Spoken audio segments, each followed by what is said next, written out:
Assalamu alaikum viewers, welcome to Al-Khalif TV. Let's have a look at today's important news. Australian Parliament to probe Rupert Murdoch's media dominance. Australia's Parliament will launch an inquiry into media's ownership, a prominent senator said, after more than 500,000 people signed a petition demanding a probe into Rupert Murdoch's dominance of the news industry. The online petition attracted a record number of signatories after being launched on October 12 by former Labour Prime Minister Kevin Rudd, a frequent target of newspapers controlled by Murdoch News Corporation. China warns United States to stop boosting ties with Taiwan. China has urged the United States to stop boosting ties with Taiwan after Washington and Taipei announced they would hold economic talks this month that Taiwan's government described as a major milestone in relations. China considers the self-ruled island of Taiwan its own territory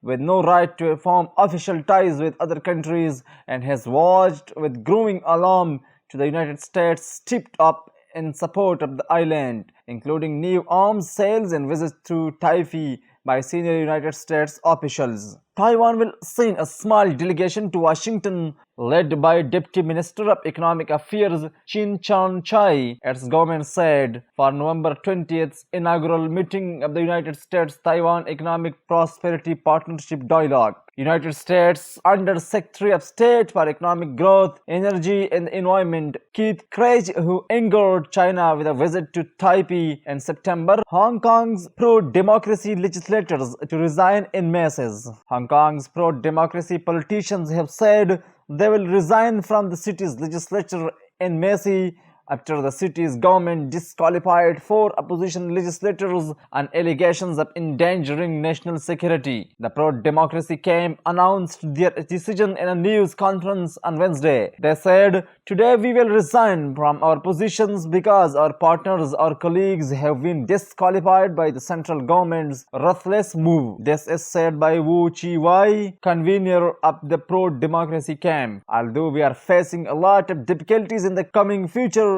for the fight of democracy, but we will never give up, he further said. United Nations urges Mozambique to investigate murder. The United Nations has called on Mozambique to investigate reports that an armed group murdered villagers and beheaded women and children in a violence-racked northern region. As many as 50 people have died in recent days in attacks by fighters linked to ISIL, local media reported. Violence has surged this year in Cabo Delgado, a province that borders Tanzania and is the site of a multi-billion-dollar natural gas project, alarming governments across southern Africa. Russian peacekeepers land in Armenia. The Russian Ministry of Defense has released footage of Russian peacemakers and military vehicles at Irubny Airport in Armenia, where Moscow has a military base. According to the ministry, 20 planes and 400 personnel as well as military vehicles have arrived. The first set of Russian troops were deployed to Nagorno-Karabakh on Tuesday under a deal that halted 6 weeks of fighting between Azeri and ethnic Armenian forces. The agreement ended military actions and restored relative calm to the breakaway territory internationally recognized as part of Azerbaijan but populated and until recently fully controlled by ethnic Armenians. A sad news for Bahrain. Bahrain's long-serving Prime Minister Khalifa bin Salman Al Khalifa